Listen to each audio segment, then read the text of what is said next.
ছাত্ৰ-ছাত্ৰীসকল যিসকল ক্লাছ 8 ত পঢ়ি আছে তোমালোকৰ এইখন আগৰ কুৱেশ্যন পেপাৰ যোৱা বছৰৰ কুৱেশ্যন পেপাৰ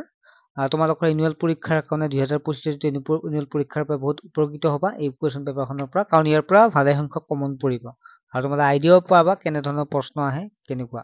ঠিক আছে কিন্তু আগৰ কুৱেশ্যন পেপাৰ যিবিলাক আলোচনা কৰিছিলো আগৰ পৰা বহুত কমন পৰিছিল গতিকে সেই কাৰণে মই এই কুৱেশ্যন পেপাৰখন লৈ আহিছো কাৰণ ইয়াৰ পৰা ভালেখিনি কমন পৰিব ঠিক আছে চিন্তা কৰিব নালাগে কমন পৰিব বহুতৰে 100 মাৰ্কছ হয় আকৌ বহুতৰে 50 মাৰ্কছৰ হয় গতিকে তোমালোকৰ 50 হওক 100 হওক কথা নাই যেতিয়া 100 মাৰ্কছ হয় তেতিয়াহ'লে 3 ঘণ্টা থাকিব আৰু 50 মাৰ্কছ হলে 2 ঘণ্টা এতিয়া আমি প্ৰশ্নকেইটা আহিছো আলোচনা কৰিম 1 নম্বৰ কৈছে তলত দিয়া প্ৰশ্নবোৰৰ পৰা শুদ্ধ উত্তৰটো উলিওৱা ইয়াত কি আছে 1 পূৰণ 16 অৰ্থাৎ 16টা প্ৰশ্ন আছে দে 6 নহয় 16টা প্ৰশ্ন 16 নম্বৰ থাকিব 7 to the power -2 ৰ গুণাত্মক বিপৰীত কোনটো হ'ব তোমালোকে পাই আহিছা 1 divided by 7 স্কয়াৰ এইবিলাক আমি অনলাইন ক্লাছত সম্পূৰ্ণ পঢ়াইছো ছাত্ৰ-ছাত্ৰীসকল কোনোবা ছাত্ৰ-ছাত্ৰী যদি অনলাইন ক্লাছত জয়েন হ'ব বিচাৰে হ'ব পাৰে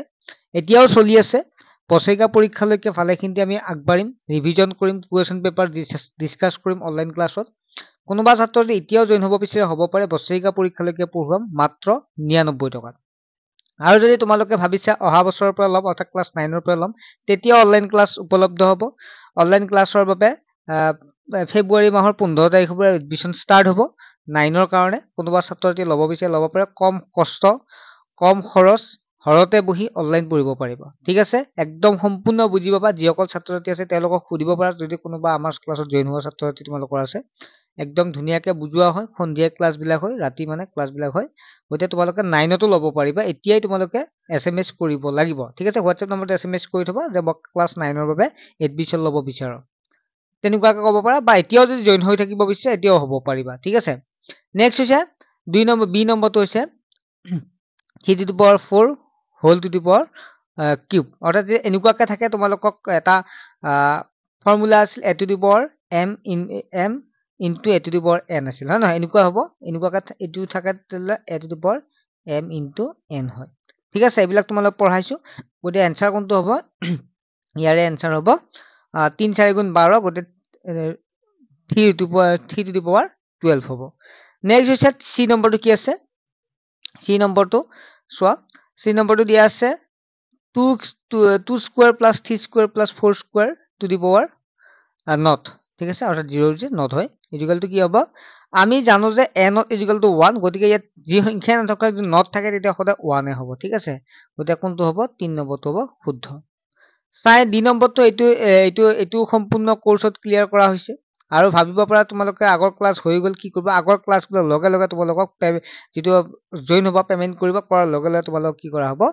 আগৰ ক্লাছবিলাকো দি দিয়া হ'ব আৰু ৰিভিজন ক্লাছত বুজি নাপালে আকৌ ক'ব পাৰিব এইটো কি হ'ব ৮৬,০০০ কিমান আছে ৮,৬৫,০০০ হয়নে এইটো আমি পাৰ্মানেন্ট ৰূপত লিখিলে কেনেকৈ লিখিম তোমালোক এতিয়া মই ডিসকাস কৰি নাথাকো তোমালোকে গম পোৱা যে কি আছে যিমানে পইণ্টটো আগুৱাই আনো তেতিয়া হি মানে টু দি পাৱাৰটো বাঢ়ি যায় পাৱাৰটো বাঢ়ি যায় গতিকে কোনটো হ'ব একটো হ'ব ইয়াৰ এনসাৰ ডি টুৰ ই নম্বৰটো হৈছে নিৰ্দিষ্ট সময়ৰ মূৰে মূৰে হোৱা তথ্যৰ পৰিৱৰ্তন সহজকৈ বুজিব ব্যৱহাৰ কৰা লেখবিধক কি বুলি কোৱা হয় সচিব লেখ বুলি কোৱা হয় নেক্সট হৈছে এফ নম্বৰ প্ৰশ্নটো হৈছে তলৰ কোনটো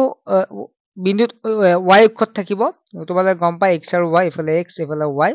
ইফালে x ইফালে তলফালে y গতিকে আমি চাম 0 আৰু -2 গতিকে আমাৰ এইফালে থাকিব অৰ্থাৎ y অক্ষত থাকিবৰ কাৰণে আমি 3টো ব্যৱহাৰ কৰিব পাৰো ঠিক আছে 3টো যদি আমি ব্যৱহাৰ কৰো তেতিয়া y অক্ষত থাকিব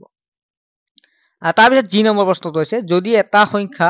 9 ৰে বিভাজ্য তেনেহলে সংখ্যাটো কিহেৰে বিভাজ্য হ'ব 9 ৰে যদি বিভাজ্য হয় সংখ্যাটো 3 ৰে বিভাজ্য হ'ব অৰ্থাৎ 3 নম্বৰটো জিৰ 3টো হ'ব শুদ্ধ এইচ নম্বৰ প্ৰশ্নটো যদি x1 divided by y1 equal to x2 divided by y2 হয় তেন্তে x1 4 হলে y1 6 x2 24 হলে y2 মান কিমান হ'ব আমি এতিয়া পঢ়াই আছো এইবিলাক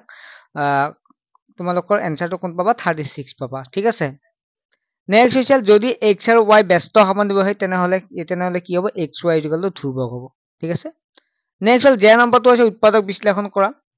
একদম সহজ হয় গতিকে 12x + 36 ৰ উৎপাদক কোনটো হ'ব 1টো হ'ব তোমালোকে কৰি চাবা কাৰণ ইয়াত কৰি থাকিলে বহুত সময় লাগিব যেটো জাস্ট মই এনসাৰখিনি কৰি দিছো আমাৰ ক্লাছত যদি জয়েন হোৱা এইবিলাক সম্পূৰ্ণ ডিসকাস কৰা হ'ব তোমালোকে চাব পাৰিবা ঠিক আছে লাইভ ক্লাছত কোৱেশ্চন পেপাৰখন মই লৈ আহিম কি আছে -3 টু দি পাৱাৰ -4 ৰ মান কিমান হ'ব ইয়াত যদি আমি চাও তেতিয়াহলে 2 টো হ'ব ঠিক আছে আমাৰ যেটো অভেদ আছিল a to the power m equal to কি আছিল 1 divide by a to the power m এনেকুৱা আছিল হয় নহয় যদি -m থাকে তেতিয়া আমি এনেকুৱাকৈ লিখিলে +m হৈ যায় তলটো প্লাস হৈ যায় ঠিক আছে গতিকে ইয়াৰে এনসাৰ কোনটো পালো আমি 2 টো পালো তাৰ পিছত আকৌ আগৰ দৰে সূচক ৰূপত ব্যৱহাৰ কৰা গতিকে দশমিকটো আমি যিমানে পিছুৱাম সেইফালে মাইনাসটো বাঢ়ি যাব গতিকে 2 টো হ'ব ইয়াৰ শুদ্ধ উত্তৰ l ৰ পিছত m টো কি হ'ব m a to the power m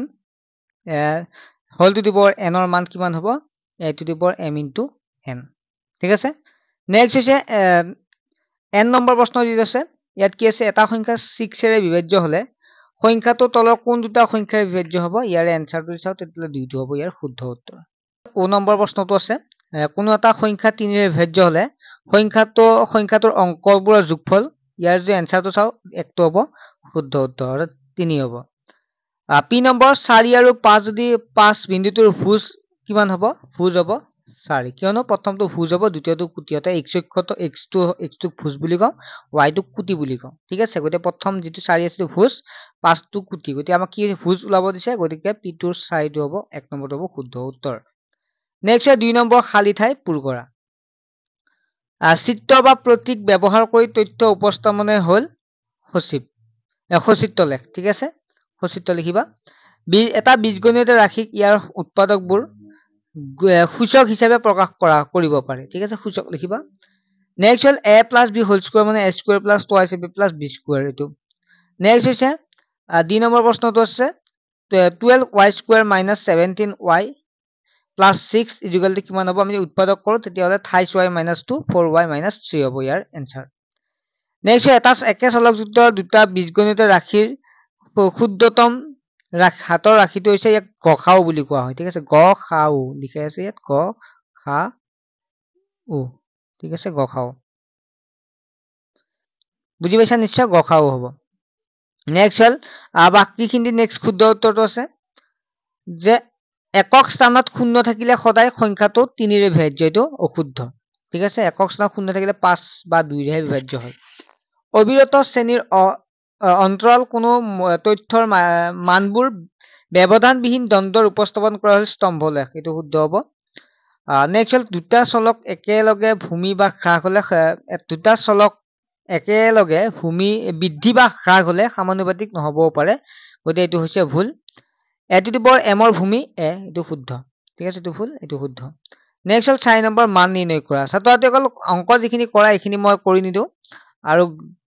question paper গ্ৰুপতো দি দিম আৰু এইখিনি মই লাইভ ক্লাছত আহিম ঠিক আছে যদি তোমালোকে ভাবি আছা মেথছত মোৰ দুৰ্বল মেথছত পাস কৰিব পাৰিম নে নোৱাৰিম ভাবি আছা তেতিয়া হলে অনলাইন ক্লাছটোত জয়েন হ'বলৈ বৰ্তমান যেটো চলি আছে এটো জলদি সাজেষ্ট কৰিম আৰু তোমালোকে যে এতিয়া ভাল পোৱা তেতিয়া হলে 9ত তোমালোকে ল'ব পাৰিবা আৰু যদি তোমালোকে ভাবিছা মই 8ত পাৰিম বাৰু কিবা কৰি তেতিয়া হলে তোমালোকে 9ৰ কাৰণে এডমিশনটো লৈ ল'ব পাৰিবা ঠিক আছে 4 নম্বৰ আছে মান নিৰ্ণয় কৰা তাৰ পিছতে 5 নম্বৰটো আছে কি হৈছে বিস্তাৰিত ৰূপত প্ৰকাশ কৰা একদম সহজ যোগফল কৰা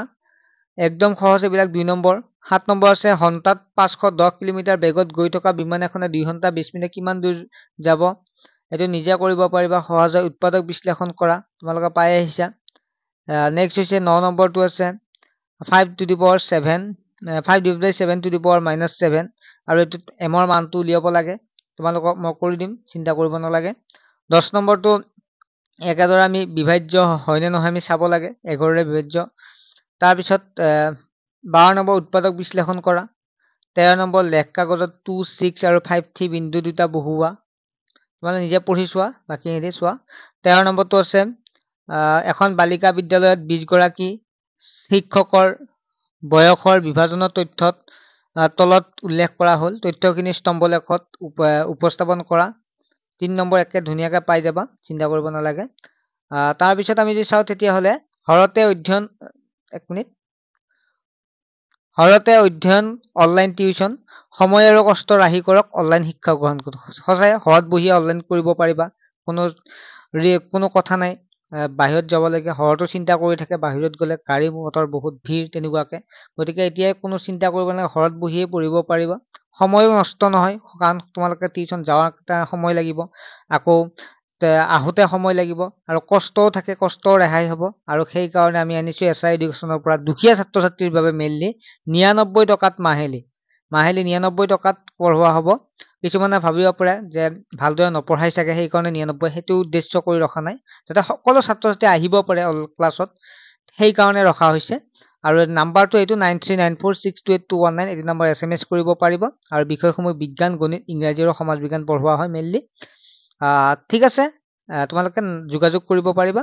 এতিয়াও যদি ল'ব বিচাৰা এই যিখিনি বছৰেকীয়া পৰীক্ষালৈকে, যিহেতু মাৰ্চতহে হ'ব, সময় আছে, গতিকে এতিয়াও ল'ব পাৰিব। ঠিক আছে।